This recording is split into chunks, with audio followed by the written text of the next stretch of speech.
नमस्कार, जी न्यूज देख रहे हैं आप। मैं हूं Aditi Awasthi.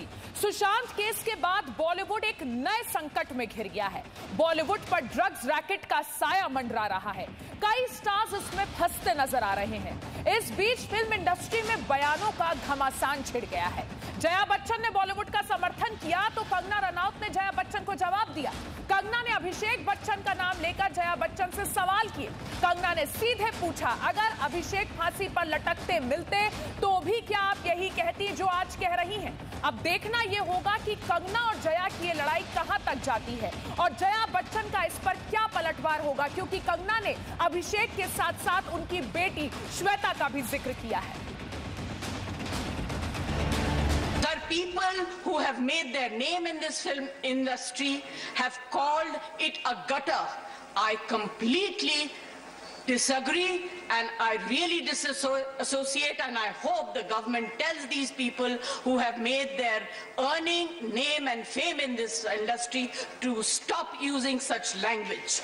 I was really embarrassed and ashamed that yesterday one of our members in the Lok Sabha spoke, who is from the industry, against, I'm not taking a name, against the film industry. It's a shame. जिस थाली में खाते हैं उसमें छेद करते हैं, गलत बात है। I need the protection, the industry needs the protection and support of the government. इधर कंगना भी अकेले ही अपनी लड़ाई लड़ती आई है, चाहे लड़ाई सरकार से हो या बड़े सितारों से। जया बच्चन को करारा जवाब देते हुए कंगना ने ट्वीट किया,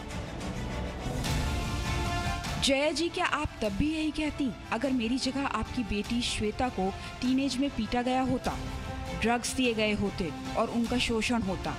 क्या आप तब भी यही कहती अगर अभिषेक लगातार शोषण की बात करते और एक दिन फांसी पर झूलते पाए जाते? थोड़ी हमदर्दी हमारे लिए भी दिखाइए। हमारी पार्टी हो या सरकार हो, उसने कोई सवाल फिल्म इंडस्ट्री पे नहीं उठाया। आज अगर फिल्म इंडस्ट्री पे कोई सवाल उठाया है तो मान लिया रवि किशन जी, वो खुद भी एक्टर हैं। अगर कंगना ने सवाल उठाया तो वो भी खुद भी एक्ट्रेस हैं और उन्होंने सवाल क्या उठाया है, ये कोई बुराई नहीं है।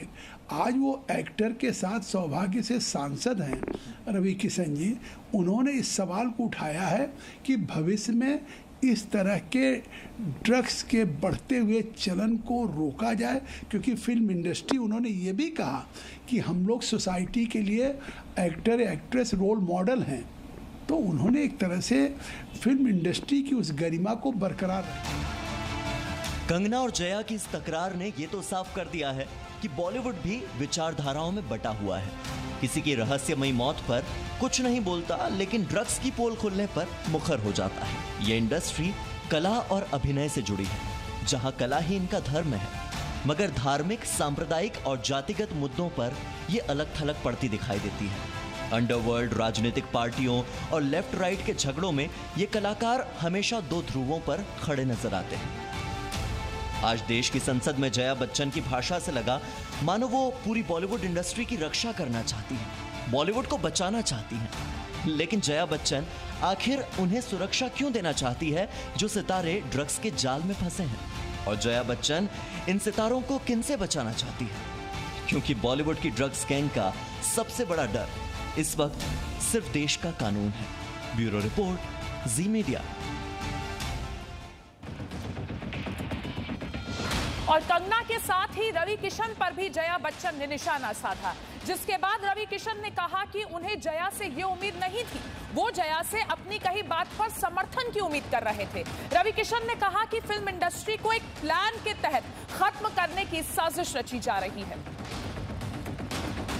बीजेपी सांसद रवि किशन ने फिल्म इंडस्ट्री में ड्रग का मुद्दा उठाया तो खुद रवि किशन पर हमला होने लगा।